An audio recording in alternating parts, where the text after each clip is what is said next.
सामने आप देख सकते हैं शाही कटरे के मैदान में समाजवादी प्रत्याशी आबिद अख्तर साहब हैं, जो इस वक्त कन्विंसिंग के दौरान यहाँ पर नगर पालिका के पास बिल्कुल पहुँच चुके हैं और इसी नगर पालिका का चुनाव भी लड़ रहे हैं आबिद अख्तर साहब। और इनको यहीं आज हम नगर पालिका के गेट पर रोक के कुछ सवाल जवाब भी करेंगे। आज मीडिया के घेरे में रहेंगे आबिद अख्तर साहब। स्वागत है आपका मारीना संदेश में। और सामने निकाय चुनाव है, लगभग सभी पार्टियों ने अपना अपना प्रत्याशी दे दिया है, कुछ पार्टियों ने प्रत्याशी नहीं दिया है, तो उन्होंने कहीं ना कहीं किसी न किसी को समर्थन करने का भी एक रास्ता बना के छोड़ा हुआ है। वहीं समाजवादी प्रत्याशी की जो अटकलें अटकी हुई थी, उन तमाम अटकलों को आबिद अख्तर साहब ने पार किया और समाजवादी के प्रत्याशी बनकर के मऊ नगर पालिका से उम्मीदवार अध्यक्ष पद के उम्मीदवार बनकर के यहाँ आ चुके हैं। और कन्विंसिंग के दौरान ये संजोग कहा जाएगा कि जिस नगर पालिका का चुनाव लड़ रहे हैं, आज जिस गेट पे खड़े हैं, कल उसी गेट में एंट्री की तैयारी इनकी पूरी है। और इसके बारे में हम इनसे जानना चाहेंगे। फिलहाल ये क्षेत्र भी जो है आबिद अख्तर साहब का ही अपना क्षेत्र है और इनसे हम जानना चाहेंगे कि किन परिस्थितियों से ये गुजर रहे थे। पहले चीज तो संक्षिप्त में बता दीजिएगा, जब टिकट का ये माहौल चल रहा था तो उस समय किन परिस्थितियों से आप गुजर रहे थे? शुक्रिया फैज साहब। सबसे पहले मैं हमारे राष्ट्रीय अध्यक्ष जो माननीय अखिलेश यादव हैं, उनका मैं शुक्रिया अदा करना चाहता हूं कि उन्होंने मुझको इस लायक समझा, मुझे और इस पद के लिए टिकट दिया, प्रत्याशी बनाया। उसका मैं तहे दिल से उनका शुक्रिया अदा करता हूं और मऊ की जनता का भी शुक्रिया अदा करता हूं कि उन्होंने मुझको अपार समर्थन दिया। रही बात टिकट की फैज साहब, तो मैं आपको बता दूं, मुझको पिछले 1 साल से हमारे राष्ट्रीय अध्यक्ष कह रहे थे कि जाओ तुम तैयारी करो, तुम्हें हम लड़ाएंगे चुनाव। और लगभग और भी मुझको प्रत्याशियों से बात होती थी, वो लोग बोलते थे नहीं, श्योरिटी नहीं दिए हैं, कहते हैं कि देखा जाएगा, मगर हमेशा हमसे कहते थे कि जाओ तुम्हें चुनाव लड़ना है, तैयारी चल रही है कि नहीं। तो मुझको यकीन था, विश्वास था कि मुझको टिकट देंगे और उसी उम्मीद उसी विश्वास में लखनऊ था, मेरा टिकट फाइनल हुआ और आज मैं आप लोगों के बीच में प्रचार कर रहा हूँ। समाजवादी पार्टी के बहुत सारे पदाधिकारी हैं जिन्होंने त्यागपत्र दे दिया है। नहीं, आपकी मैं जो गलत जो वो है कि शब्द मैं आपका सही करा दूँ, सिर्फ 2 लोगों ने दिया है त्यागपत्र। एक जो मऊ नगर के मुख्तार हुसैन थे नगर अध्यक्ष, वो दिए। कोई छात्र नेता था, कोई छात्र नेता है, उन्होंने दिया इस्तीफा और बाकी किसी ने इस्तीफा नहीं दिया है। अच्छा, तो आखिर क्या कारण पड़ा इस्तीफा देने का? अरे भाई, वो हमारे पूर्व चेयरमैन साहब शहजमाल साहब के पॉकेट के आदमी थे, वही उनको ले आके बनवाए थे।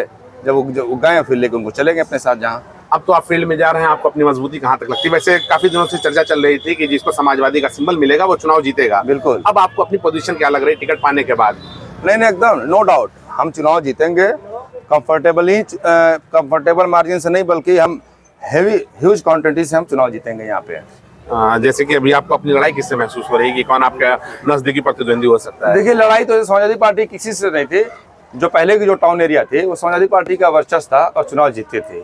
मगर आप सुने होंगे अखबारों में और मीडिया में कि जो हमारे घोसी के एक पूर्व विधायक थे, उनके लेटर पैड पे एक वायरल हुआ था, जिन्होंने लिखा था कि मऊ नगर पालिका को मुस्लिम मुक्त किया जाए। बिल्कुल। और शासन ने उस पर संज्ञान लिया था और उसी लेटर पैड पे वो लिखा पढ़ी होते हुए मऊ नगर पालिका का जो एरिया का डायमेंशन का सीमा विस्तार हुआ था।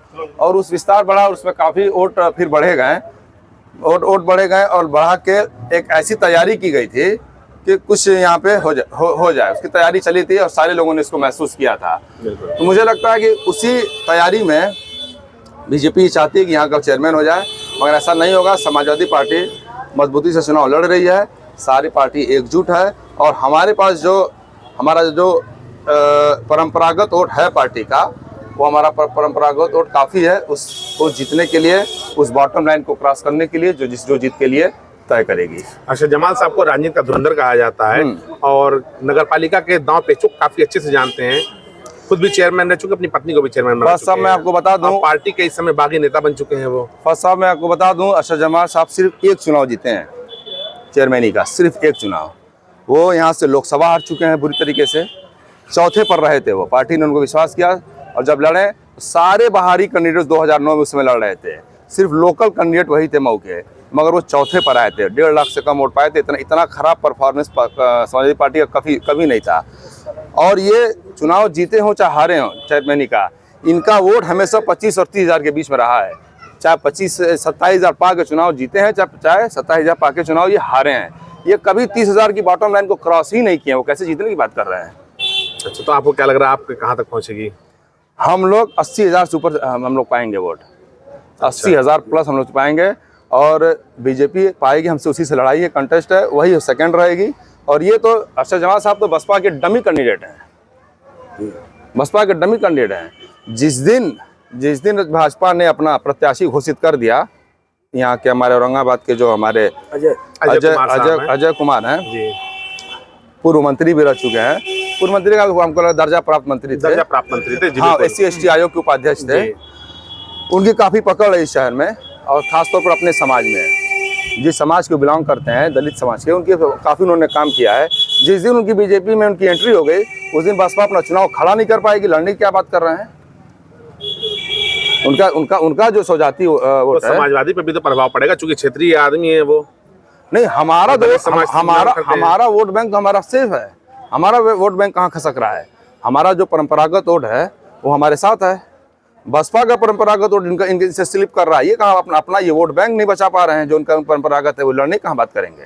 तो फिलहाल ये माना जाए कि भाजपा से आपकी सीधी लड़ाई है। भाजपा से हमारी सीधी लड़ाई है, और भाजपा ने 2 कार्ड खेला है। एक दलित प्रत्याशी देके, ठीक है, उनका जो भी डिसीजन एकदम लास्ट टाइम डिसाइड हुआ, दलित प्रत्याशी देके और अरशद जमाल को बसपा से टिकट दिलवा के। एक आखिरी बड़ा खास सवाल, बिल्कुल, मऊ का एक बड़ा चेहरा है राजनीति में तैयब पालकी साहब का, जो इस समय सिटिंग चेयरमैन भी थे। हाँ। इस समय चुनाव नहीं लड़ रहे हैं, काफी बड़ी उन्होंने कुर्बानी दे दिया है, चुनाव नहीं लड़ रहे, तो क्या लगता है कि तैयब पालकी साहब किधर रहेंगे? आपके साथ रहेंगे या अरशद जमाल साहब के साथ जाएंगे? नहीं, आप देखे होंगे तैयब पालकी साहब का कई स्टेटमेंट जो उनके जो ऑफिशियल FB पेज से आ चुका है, कि उन्होंने कहा कि उन्होंने एक शेर के साथ उन्होंने पोस्ट किया है कि देने वाले तूने कमी न की, अब क्या किसको क्या मिला, ये मुकद्दर की बात है। उन्होंने कहा कि मैं चुनाव लड़ा, 2 बार चेयरमैन रहा, पार्टी ने हमको टिकट नहीं दिया, तो मैं राष्ट्रीय नेतृत्व का मैं सम्मान करता हूं, और जो भी कैंडिडेट है हमारा पार्टी का, हम उसको जिताने में एड़ी चोटी का जोर लगाएंगे। यानी तैयब पालकी एंड टीम आपके साथ है? बिल्कुल, तैयब पालकी जी का। समाजवादी में बड़ा चेहरा कौन सा है जो आपके साथ है? समाजवादी पार्टी का चाहे छोटा हो चाहे बड़ा चेहरा, सारे लोग मेरे साथ हैं। ये थे हमारे बीच में आबिद अख्तर साहब, जो बिल्कुल मेरे ख्याल से सबसे कम उम्र के प्रत्याशी होंगे। समाजवादी पार्टी ने पहली बार इनके ऊपर भरोसा किया है। अब देखना ये है कि समाजवादी पार्टी साहब, एक चीज मैं आपको बता दूं, जो कहने सबसे कम उम्र के प्रत्याशी यहाँ पर अरशद जमाल साहब रह चुके हैं, पहले रह चुके हैं, वर्तमान समय में जो हमारे कहते हैं सबसे कम उम्र के हैं, सबसे कम उम्र के प्रत्याशी तो अरशद जमाल साहब। जब पहली बार उनको टिकट मिला था तो शायद वो 42 अगर साल की उम्र थी, आज तो मैं 44 साल का हूँ। नहीं, इन प्रत्याशियों के बीच की जो इन प्रत्याशियों में सबसे युवा प्रत्याशी अगर देखा जाएगा तो आबिद अख्तर साहब हैं। और जितनी भी बातें, अच्छा अभी देखिए, हमने एक इंटरव्यू हमने देखा था आपका, ABP न्यूज का था, उसमें एक सवाल आ रहा था जो काफी लोगों के मन को बड़ा विचलित कर दिया है। ये संघ से जुड़ने वाला क्या सवाल था, क्या मैटर था? ये सिर्फ संघ से जुड़ने का सवाल है। ये अरशद जमाल साहब की टीम का ये प्रोपोगंडा है कि इसको डिस्टर्ब किया जाए, कैसे बताया जाए। संघ से हमारा क्या वास्ता भाई? संबंध तो हमारा ताल्लुका तो आपसे भी है, इनसे भी है, उनसे भी है। हमके घर हमसे पूछा तो हम तो थोड़ा सा वो हुए, मगर भाई हमारा किसी से संघ का मतलब होता है कि किसी चीज़ का गैदरेशन होता है, मिल जाता है। इससे ज़्यादा मैं नहीं कुछ बता सकता हूँ, इससे ज़्यादा मैं कुछ नहीं बता सकता हूँ, ना कोई जानकारी है। हाँ, अगर आपको कोई जानकारी तो हमसे शेयर करिए, मैं उसका जवाब दूंगा। चलिए, इन्हीं बातों के साथ आज के इस साक्षात्कार को यही समाप्त करते हैं, और इनके उज्जवल भविष्य की कामना मारीना संदेश करता है। और साथ ही यहाँ पर नगर पालिका का जो गेट लगा है, आज गेट के बाहर खड़े हैं, यही तैयारी चल रही है कि गेट के अंदर जो ऑफिस है, उस ऑफिस के अंदर सीट पर जाकर के बैठे। लड़ाई बड़ी दिलचस्प रहेगी। अब देखना ये है कि जो इतने प्रत्याशी यहाँ पर मौजूद हैं, हर आदमी अपनी मजबूत दावेदारी कर रहा है, और एक से एक धुरंधर यहाँ पर मौजूद है। वहीं दर्जा प्राप्त मंत्री जो भाजपा के जो दर्जा प्राप्त मंत्री हैं भाजपा के, और यहाँ के नगर पालिका के प्रत्याशी हैं, उनसे भी बड़ी टफ लड़ाई है। और वहीं राजनीति के जो खिलाड़ी माना जाता है अरशद जमाल साहब ने, जिन्होंने 37 साल बाद बगावत कर दिया इस टिकट के लिए। अब देखना यह है कि इन लोगों की लड़ाई में क्या नतीजा निकलता है। जो भी नतीजा निकलेगा, आप सभी से एक अनुरोध है कि आचार संहिता को ध्यान में रखते हुए उसका उल्लंघन ना करें। धारा 144 शहर में लागू है, पूरे तरीके से कानून का पालन करें, धैर्य को बना के रखें। जो आपका वोट है, शांतिपूर्ण तरीके से अपने वोटों का दान करें, और साथ ही साथ 15 तारीख का इंतजार करें और नगर पालिका में नए चेयरमैन का चेहरा देखें। और जो कौम के लिए बेहतर है, अल्लाह उस चीज के लिए और उस कौम के लिए उस आदमी को यहाँ पर इस सीट पर बैठा ले।